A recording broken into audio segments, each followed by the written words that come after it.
la grande édition du journal. Merci de nous rejoindre pour suivre ce 20h sur la RTNC. Bonne nouvelle pour les femmes congolaises, celles porteuses de la vie. Les femmes enceintes, elles bénéficieront désormais de la gratuité de la maternité et des soins des nouveau-nés. Ceci grâce au programme Santé universelle lancé ces jours par le chef de l'État congolais Félix-Antoine Tshisekedi Tshilombo. Nous sommes à l'hôpital militaire du camp Tchachi. Reportage signé Pierre Kibambe Somwe. Bienvenue Kabamba et Mika Lusala. L'ouverture santé universelle, c'est désormais effectif.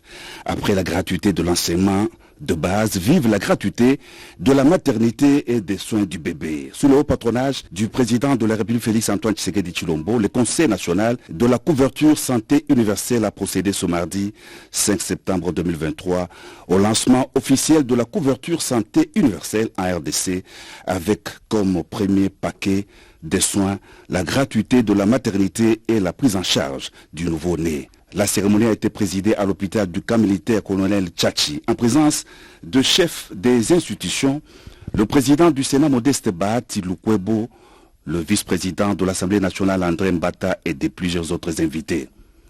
Plus de femmes prises en otage après leur accouchement par manque d'argent, plus de stress de la femme enceinte face aux obstacles financiers causant la mortalité maternelle et infantile. La gratuité de la maternité et des soins du nouveau-né vient pallier aux souffrances des moins nantis. Elle sera d'application à Kinshasa, où l'on dénombre le taux le plus élevé de mortalité maternelle et infantile avant de s'étendre vers d'autres provinces et sur l'ensemble du pays en 2024. 320 établissements de santé ont été répertoriés à travers la ville de Kinshasa pour assurer la gratuité de la maternité et des soins des nouveau-nés. Le gouvernement de la République, qui travaille en partenariat avec la Banque mondiale et l'Organisation mondiale de la santé, a disponibilisé 42 millions de dollars américains. Encore une vision du président Félix-Antoine Tshisekedi Tshilombo qui se matérialise. En ce jour du 5 septembre 2023, je suis heureux d'annoncer le lancement du programme de gratuité des accouchements dans la ville de Kinshasa, qui est le premier paquet de soins de notre mise en œuvre de la couverture santé universelle. Cela signifie que les femmes enceintes, les accouchés et nouveau-nés recevront des soins de santé de qualité gratuitement sans que les difficultés financières ne constituent un obstacle, et cela sur financement propre du gouvernement. Le choix de Kinshasa a été fait du fait que nous avons conscience que Kinshasa est une ville densément peuplée dont le taux de mortalité maternelle et infantile particulièrement élevé tire le pays vers le bas. Nous nous engageons à éviter la surcharge des établissements de soins et de santé de la ville-province de Kinshasa en étendant progressivement ce programme aux provinces voisines, notamment le Grand Bandundu et le Congo central, dans les prochains 2 mois. Grâce au financement de la Banque mondiale, nous prévoyons aussi d'élargir cette couverture de soins de qualité aux provinces du Kwilu, du Kasaï central et du Sud Kivu, ainsi qu'à 8 autres provinces du pays d'ici la fin de cette année. Cela permettra de couvrir 13 provinces sur les 26 que compte notre pays, et en 2024, la mise à l'échelle nationale sera achevée. L'objectif fondamental de ce programme est de garantir des soins et des services de santé de qualité et gratuits à toutes les femmes enceintes, aux accouchés et aux nouveau-nés pendant leurs premiers mois de vie. Le président de la République a lancé le programme de la gratuité de la maternité et des soins des nouveaux-nés. Il a ensuite procédé à la remise symbolique des kits médicaux au personnel de la santé avant d'être convié à visiter l'hôpital moderne du camp colonel Tchachi.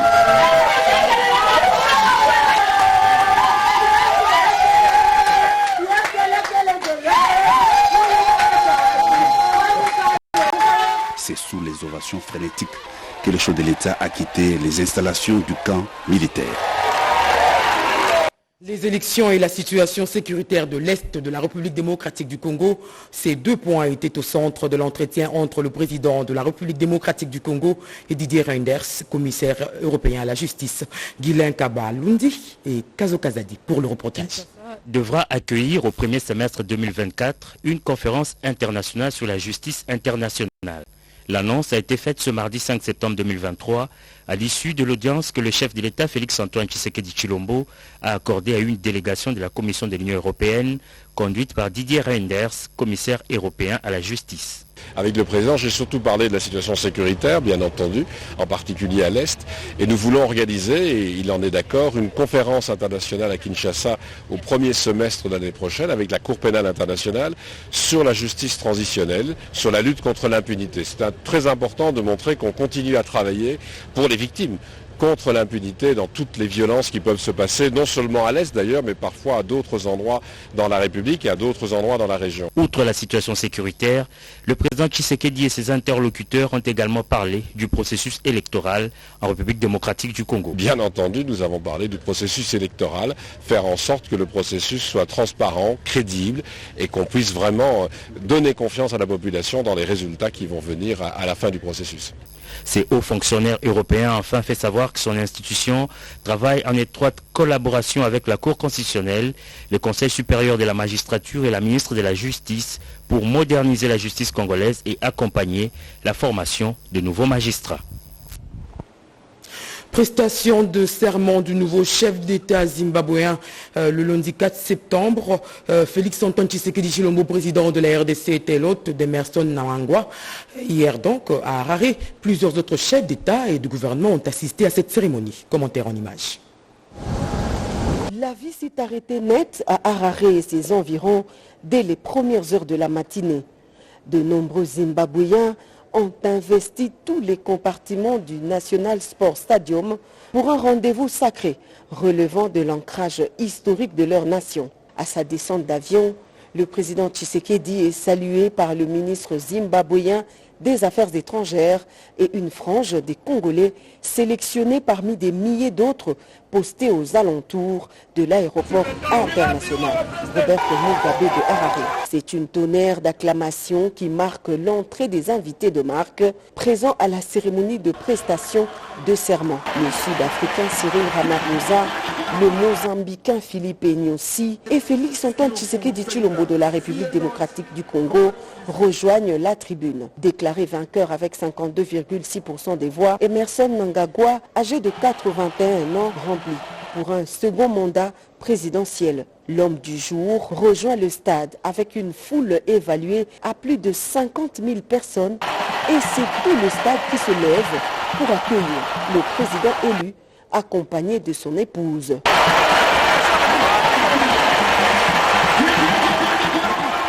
Au pouvoir depuis 2018, le président Mnangagwa, successeur de Robert Mugabe, qui avait dirigé le pays depuis son indépendance en 1980, a prêté serment devant la Cour constitutionnelle de son pays avant de prononcer son discours d'investiture pour un second mandat à la tête de l'ex-Rhodésie du Sud. His Excellency, my dear brother, Tshilombo Tshisekedi, President DRC, welcome.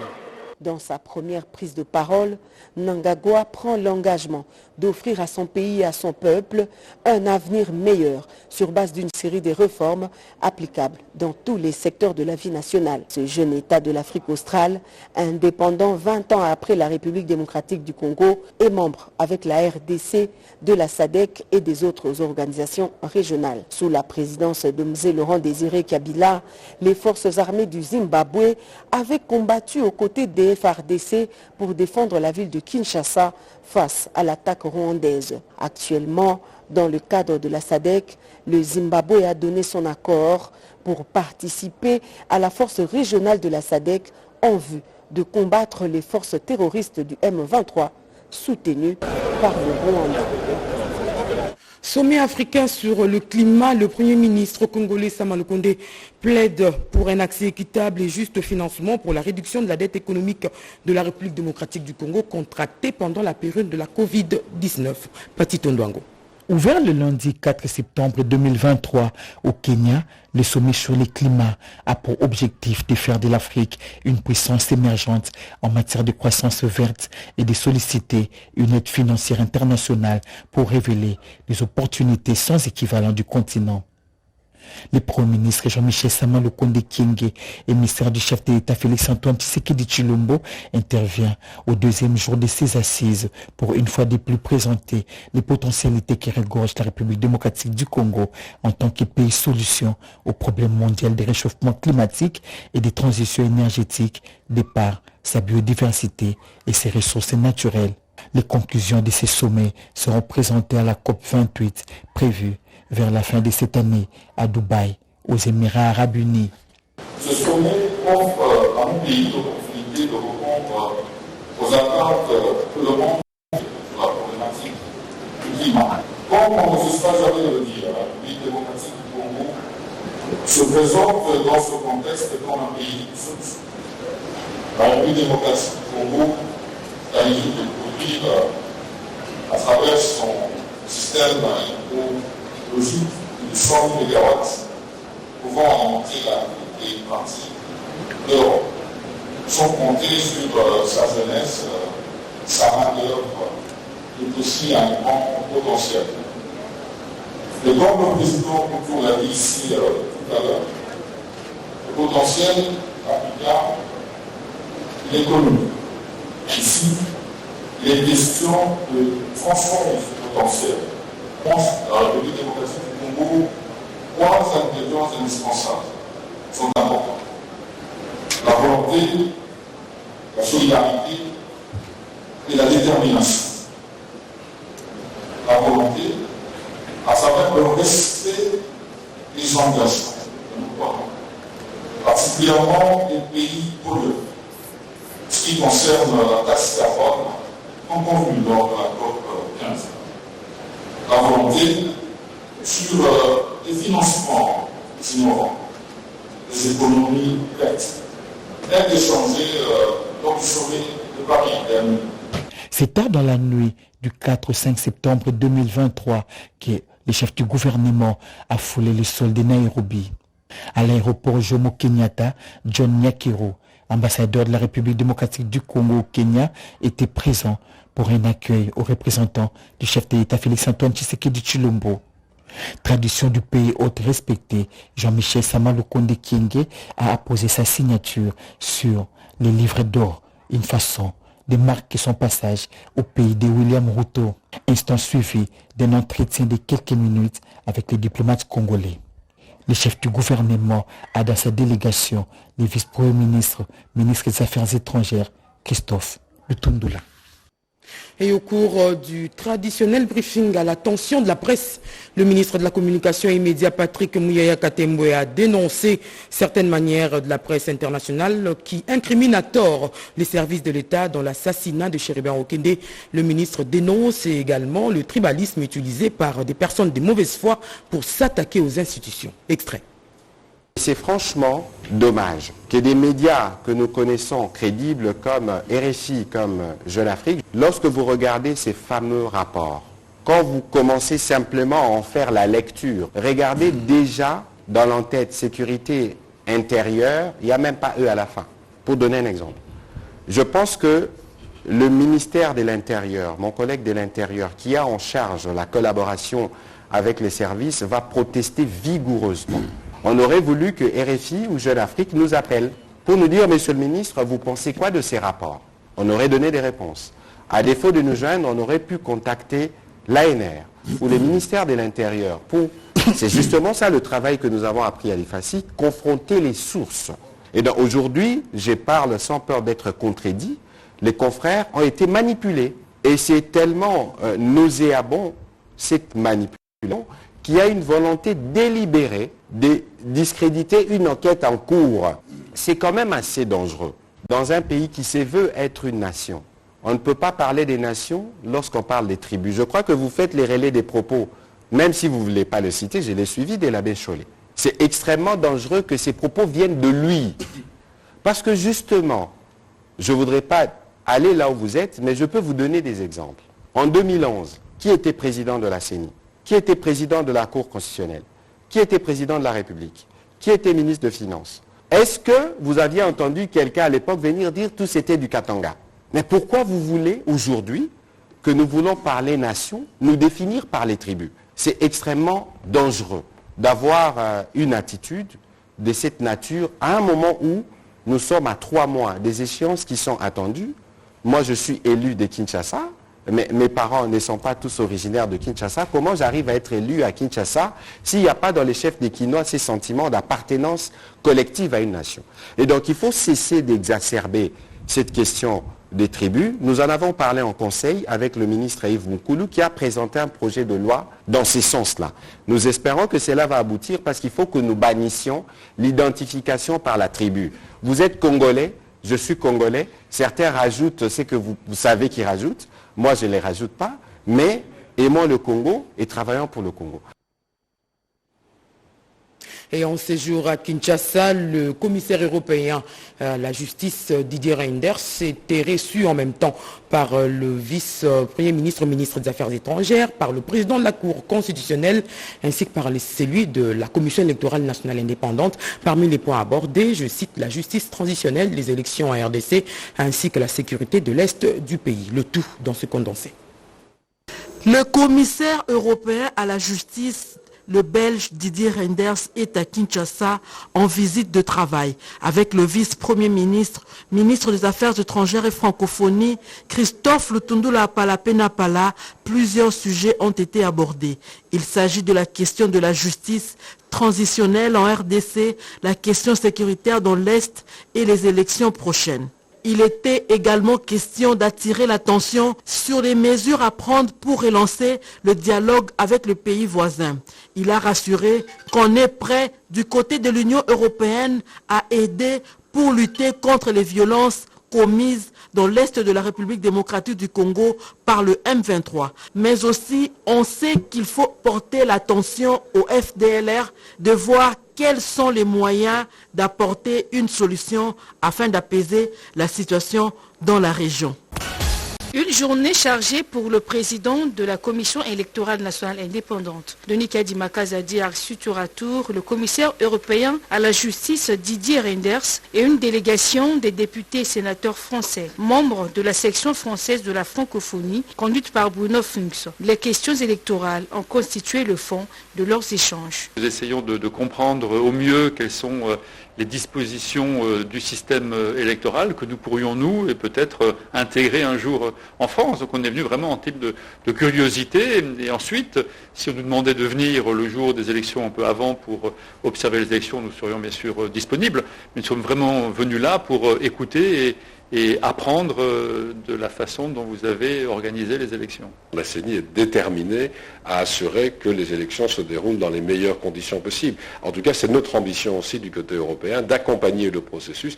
Il y a un véritable enjeu de crédibilité des élections. Il ne suffit pas qu'une élection ait lieu, il faut évidemment qu'il y ait une confiance dans le processus et dans les résultats. Et je sais que c'est un travail très très difficile dans un pays particulièrement vaste, dans lequel ne fût-ce que l'enrôlement des électeurs est un enjeu très très difficile. Était associé à ces échanges le ministre congolais des hydrocarbures Didier Boudimbu, le premier et deuxième vice-président de la CENI, Bienvenu Ilanga Limbo, et Didi Manaralinga. Le président de la Cour constitutionnelle, Dieudonné Kamuleta, a reçu en audience dans son cabinet de travail ce lundi 4 septembre 2023 une forte délégation de l'Union européenne conduite par Didier Reynders, commissaire européen à la justice. Plusieurs questions ont été au centre de ces échanges. Les deux hautes personnalités ont évoqué le sujet de la réforme de la justice, l'indépendance des magistrats, les élections en RDC. Un entretien fructueux à la mesure des sujets abordés. La Cour constitutionnelle joue effectivement son rôle du garant de bon fonctionnement des institutions. La Cour constitutionnelle joue un rôle majeur à la tête du système judiciaire. Dans la préparation des élections, c'est aussi important qu'elle puisse être en bout de course le garant de la transparence, de l'inclusivité, du bon déroulement du processus électoral.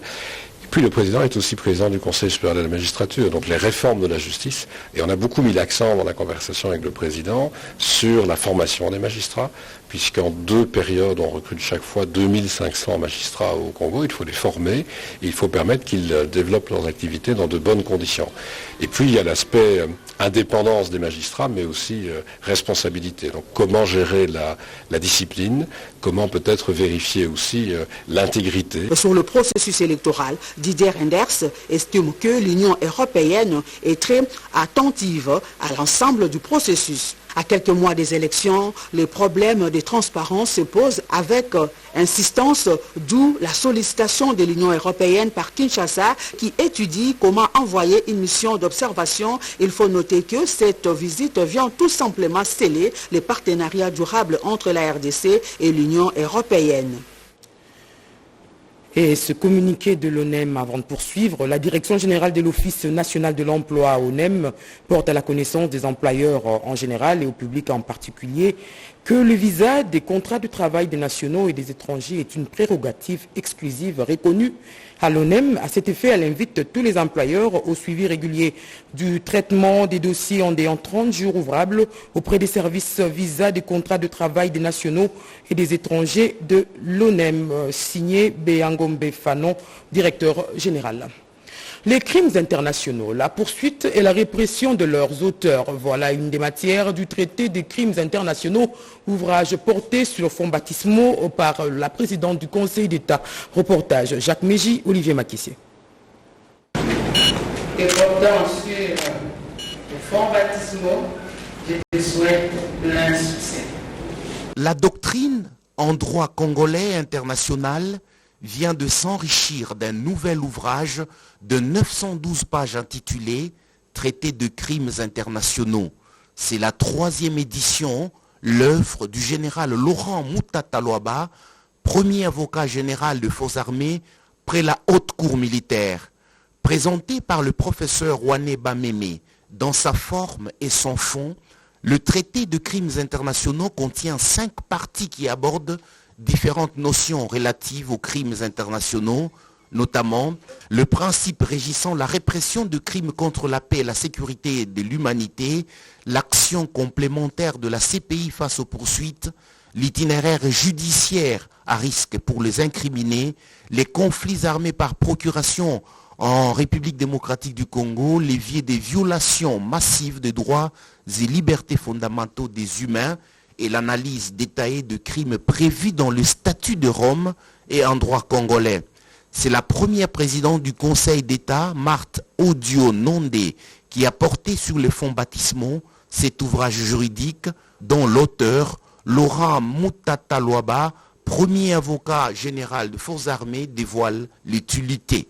Il a pour vocation l'ouvrage de pouvoir éclairer sur cette matière aussi bien émaillée de complexité que de finesse.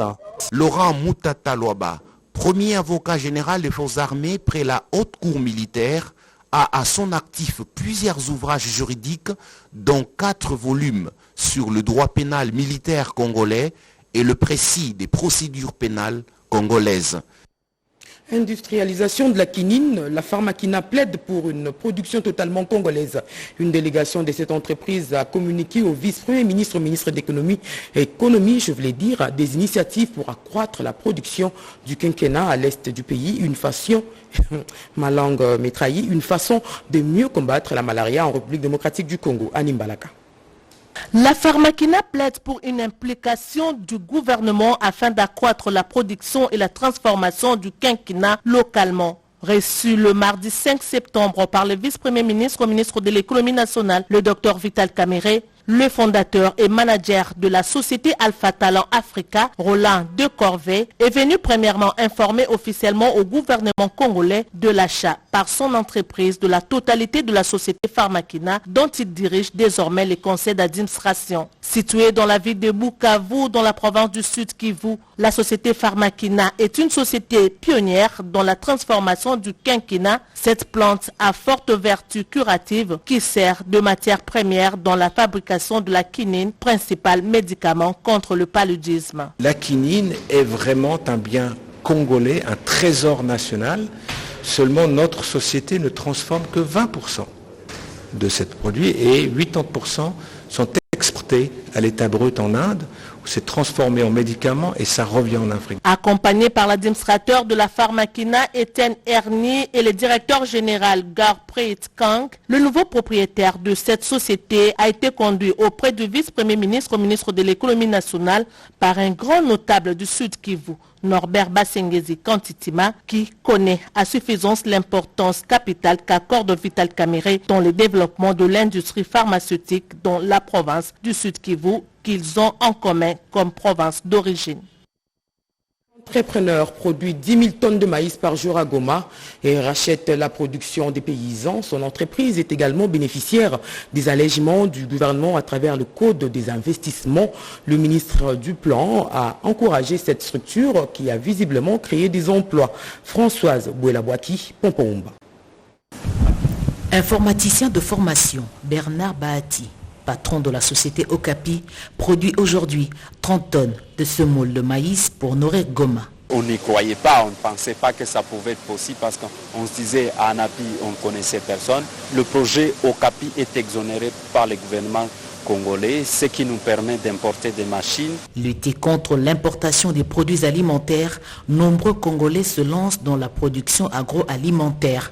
Constat de la ministre d'État, ministre du Plan, Judith Soumi Nwatuluka, en visite de projet, accompagnée du directeur général de l'ANAPI, Antonin Kinzo Kamole.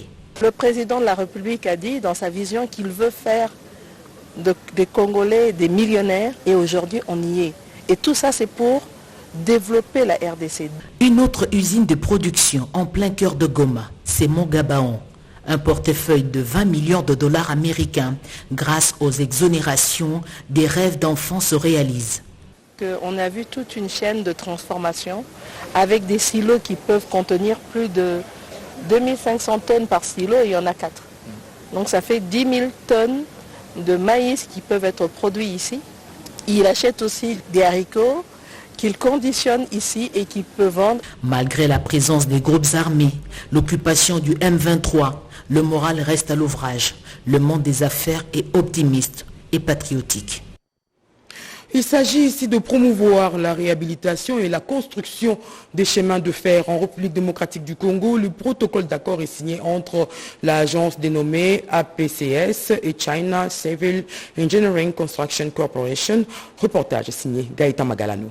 Ça aura, dans les jours à venir, de nouveaux chemins de fer. Aussi, la réhabilitation de certains déjà existants. C'est un début dans le couronnement de contacts entrepris par le directeur général Freddy Chembo, alors qu'il accompagnait le président de la République Félix-Antoine Tshisekedi lors de son récent voyage officiel au pays de Xi Jinping. Un mémorandum d'attente signé entre l'agence de pilotage de coordination et de suivi de conventions de collaboration et l'entreprise China Civil Engineering Construction Corporation spécialisée dans la construction de routes et chemins de fer, avec pour objectif de permettre au gouvernement de la RDC, à travers le ministère de Transport, de Communication et Désenclavement et la SNCC, à relever le défi dans le secteur de chemin de fer.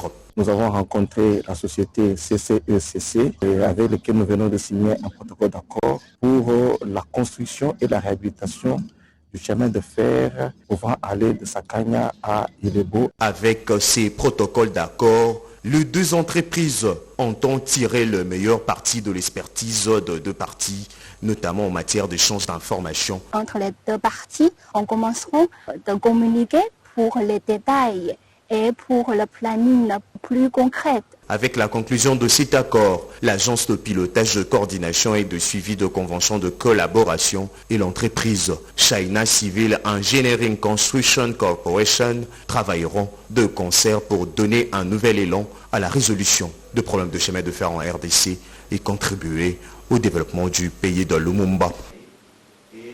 La cellule technique de planification minière a un nouveau coordonnateur. Il s'appelle Raphaël Matamba. Il a été officiellement investi aujourd'hui au cours d'une cérémonie de remise et reprise. Alain Bikaï. Désormais, la cellule technique de planification et de coordination minière, CTPM, sera dirigée par le professeur Raphaël Matamba. C'est au cours d'une cérémonie de remise et reprise supervisée par les directeurs des cabinets du ministre des Mines que Paul Maboliayenga, nommé DG au cadastre minier, a cédé son fauteuil à Raphaël Matamba. Le nouveau coordonnateur de la CTPM est expert en ressources minérales non métalliques et matériaux de construction. Ces jeunes professeurs dispensent les cours dans plusieurs universités du pays, notamment la faculté des gaz et pétrole de l'université de Kinshasa. Devant les cadres et experts de cette structure technique du ministère des Mines, le coordonnateur entrant, professeur Raphaël Matamba, a salué les travaux battus par son prédécesseur avant de dévoiler sa vision pour relever les défis. Une vision axée sur la compétence et méritocratie pour soutenir les efforts du gouvernement dans le secteur minier. J'ai eu à former des agents et cadres de cette cellule à l'époque, il y a quelques années. Le grand problème, ça on va aller un peu en détail quand je vais faire le tour, c'est avoir des experts dans chaque domaine. Dans les domaines de la géologie, des mines, de la métallurgie, il faudrait qu'il y ait des experts en fait, des personnes qui sont compétentes et qui peuvent analyser tous ces problèmes là-bas et faire des rapports efficaces pour notre ministère. Créée en 1978 par l'ordonnance présidentielle, la CPTM a entre autres missions de programmer les activités d'exploration des mines nationales liées à la recherche, à la production et à la commercialisation des produits miniers. Les entrepreneurs du secteur de la sous-traitance, je parle de ceux du Kasaï oriental, ils ont rencontré le directeur général de l'autorité des régulations de la sous-traitance dans les secteurs privés ARSP. L'objectif, c'est justement d'expliquer les difficultés qu'ils rencontrent dans ce secteur. Regardez. Ce collectif qui réunit en son sein différents entrepreneurs sous-traitants évoluant dans le Grand Kasaï est venu à la rencontre du directeur général de l'autorité des régulations de la sous-traitance dans le secteur privé pour lui témoigner leur reconnaissance par rapport au travail remarquable que l'honorable Miguel Cachal abat, dont l'impact se fait déjà sentir. L'ARSP est en train de nous assister, de nous accompagner dans ce que nous sommes en train de faire. Si vous arrivez maintenant là, vous allez voir déjà la différence de projets que nous avons sur place, où vous voyez l'impact de la vision du chef, surtout nous, entrepreneurs congolais, avec les main-d'œuvre locales. Nous nous réjouissons du fait que maintenant, avant on évoluait en ordre dispersé, mais il est en train de nous organiser et cette impulsion va nous aider à mieux actionner les actions que nous allons poser sur le terrain. Maintenant, nous avons des autorisations et une couverture nationale qui nous permet d'être structurés, voir l'interface qui est en face de nous, c'est-à-dire les structures qui exploitent nos minéraux, mais qui n'ont pas le droit d'aller sur le terrain pour exécuter les différents travaux à caractère social. Mais à ce moment, grâce à l'ARSP, nous avons des attestations qui nous donnent l'autorité et le pouvoir de pouvoir exercer la sous-traitance dans notre propre pays. Ils ont par la même occasion énuméré un certain nombre de difficultés qui s'érigent en obstacles dans leur travail de sous-traitant, tout en sollicitant l'accompagnement du DG de la RSP pour qu'ils portent leurs doléances, notamment auprès des structures qui sont dans les circuits de gestion des finances des projets exécutés par les sous-traitants congolais. Une façon de faciliter l'octroi des crédits bancaires en RDC, les ministères des Finances, des PME, le FPMSA avec le projet Transforme de la Banque mondiale viennent de lancer le fonds de garantie partielle. Plus d'explications dans ce reportage. Sur l'environnement financier en RDC, fonds de garantie partielle des portefeuilles de crédit obtenus de la Banque mondiale. Cet appui financier qui s'élève à hauteur de 37 millions de dollars américains va permettre aux micro, petites et moyennes entreprises d'accéder au financement adapté aux besoins et d'accéder au crédit pour développer leurs activités et de surcroît diversifier l'économie. À l'octroi de cette garantie, nous signons un contrat de performance en termes d'indicateurs d'impact avec des institutions financières bénéficiaires. On va se mettre d'accord sur les cibles, sur le nombre de nouveaux crédits à créer. Et puis il y a aussi des audits qui seront initiés pour s'assurer qu'il y a un élément additionnel avec cet instrument au niveau des institutions financières pour les MPM. Mais notre souhait, c'est effectivement les institutions financières de faire un geste pour réduire tant soit peu les taux d'intérêt. Pour l'opérationnalisation de ces fonds GPP, le gouvernement de la République a confié la gestion au FPMSA qui est résolument engagé pour l'inclusion financière de jeunes et des femmes entrepreneurs. À l'occasion de ces lancements, le DGE du Fonds pour l'inclusion financière, Patrick Kombo-Mambou, a invité les banques et coopératives à souscrire à ces nouveaux produits qui va à coup sûr améliorer les secteurs privés et impacter l'économie congolaise. Pour le coordonnateur national du projet Transforme de la Banque mondiale, Alexis Mangala, les fonds de garantie partielle du portefeuille est mis en œuvre pour une période de 5 ans et sera exécuté en 3 poules. Les villes de Kinshasa et Matadi, les villes de Bunia, Bukavu et Goma, ainsi que les villes de Kananga et Mbujimaï. Le lancement, c'est 5 septembre 2023 du fonds de garantie partielle du portefeuille traduit les soucis du gouvernement de la République de réduire les inégalités et la pauvreté. La méthode alignée était dans la lutte contre la corruption en RDC, mais tout le monde d'accord. La délégation des parlementaires français l'a dit au chef des missions de l'IGF aujourd'hui. Elle a été conduite par le ministre congolais des hydrocarbures. Reportage, José Baïtouambo. Une délégation des sénateurs et députés de la République française a échangé ce mardi avec la direction de l'inspection générale de finances, conduite par la vice-présidente du Sénat français, qu'accompagnait le ministre des hydrocarbures en tant qu'interface du gouvernement congolais. Cette mission est venue s'enquérir de la réalité de la lutte contre le détournement des deniers publics et la corruption que mène l'IGF sous la houlette du président Félix-Antoine Tshisekedi Tshilombo depuis son avènement au pouvoir en 2019. Au cours de ces discussions, la direction de l'IGF RDC a présenté un tableau éloquent des réalisations de la RDC en matière de répression des antivaleurs dans la gestion publique. Nous avions présenté l'état des lieux de la corruption des détournements en 2020 quand ce travail a commencé, quand le chef de l'État a donné des instructions, les stratégies en place, les missions accomplies et les résultats réalisés à ce jour. Et nous avons également donné les perspectives d'avenir. Qu'est-ce que l'inspection générale des finances compte faire sous la houlette de son Excellence Monsieur le Président de la République, chef de l'État, pour continuer ce travail de lutte contre la corruption et le détournement des deniers publics. Le chef de la délégation française, Bruno Fischer, a loué à son tour cette initiative qui, selon la présentation faite par le numéro 1 de l'IGF, leur a permis de comprendre clairement les politiques mises en place par la RDC dans la lutte contre la corruption et le détournement des deniers publics. D'avoir eu un discours extrêmement clair, extrêmement transparent, et donc ça nous permet, nous, de voir très clairement quelles sont les politiques publiques qui sont menées, notamment celles liées à la corruption et au recouvrement des détournements de fonds publics. Si un pays veut évoluer vers l'attractivité d'investisseurs, il doit avoir des politiques publiques claires, il doit avoir des politiques fiscales claires. En ce jour à Kinshasa, les 8 parlementaires français ont visité le ministère des hydrocarbures, le Parlement congolais, la centrale électorale et l'inspection générale des finances. De la main-d'œuvre qualifiée pour la province de Lomami, le gouverneur s'y emploie et sollicite l'appui du ministère de la formation professionnelle pour la construction des centres d'apprentissage. C'est le contenu des échanges entre la ministre Antoinette Kipoulou et l'autorité provinciale de la Lomami. Reportage. L'autorité provinciale mène des démarches pour enfin résoudre cette question de formation et de la main-d'œuvre de qualité. À ces propos, la ministre de la formation professionnelle, Antoinette Kipoulou Kabenga, a donné toutes les assurances sur le travail qui est fait au bénéfice des entités territoriales décentralisées. Conscient que la formation professionnelle et l'apprentissage des métiers constituent aujourd'hui un des piliers sur lesquels un pays peut compter pour son développement intégral, notamment à travers la constitution d'une classe moyenne composée des entrepreneurs, des ouvriers et autres, la ministre de la formation professionnelle s'appuie sur la vision globale des développements telle qu'implémentée par le président de la République, Félix-Antoine Tshisekedi. Autre sujet abordé, l'affectation des bâtiments publics au ministère de la formation professionnelle et métiers pour servir des sièges administratifs aux cadres et agents de Lomami.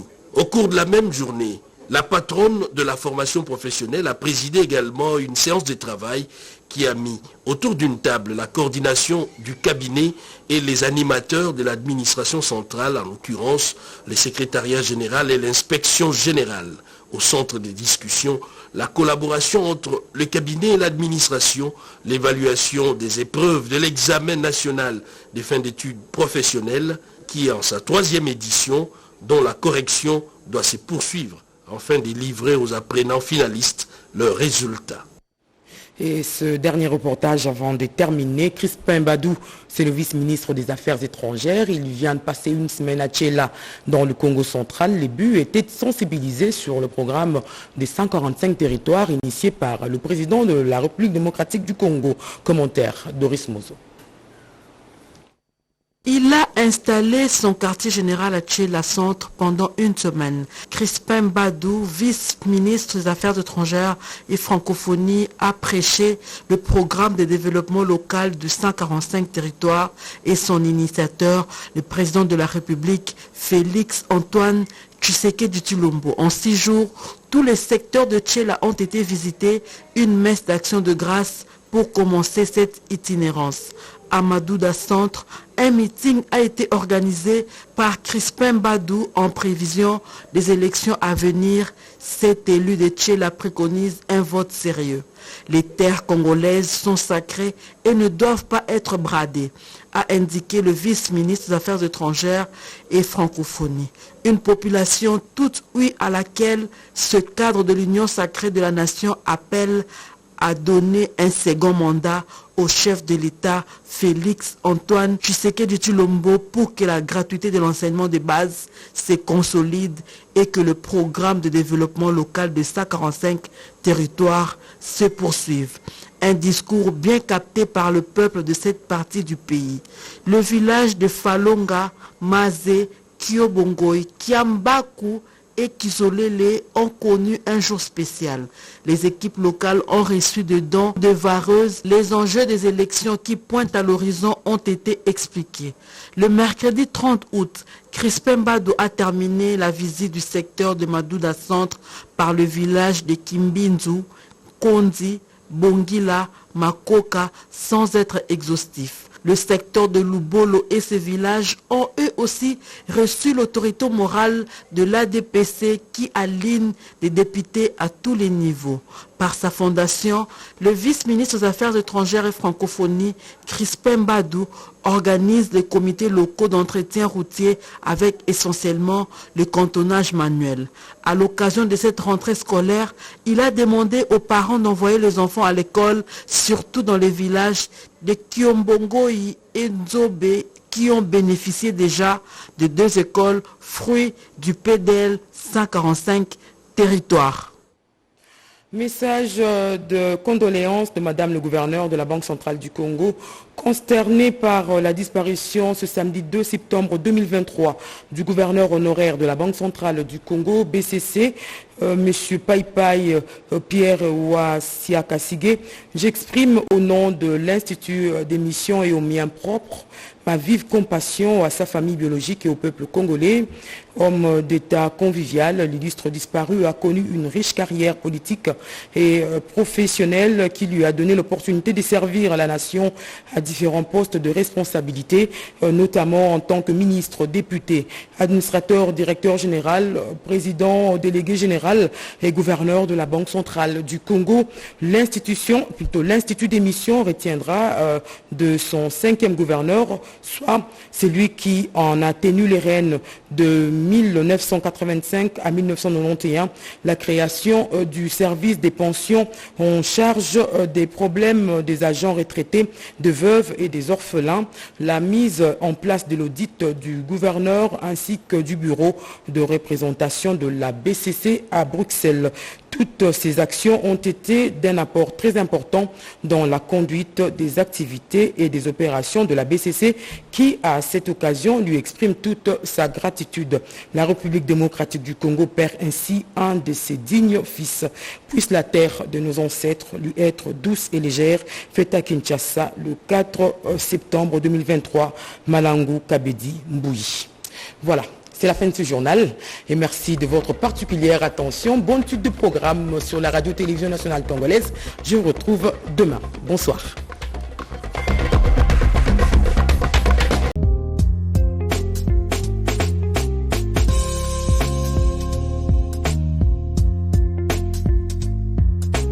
Jamendo.com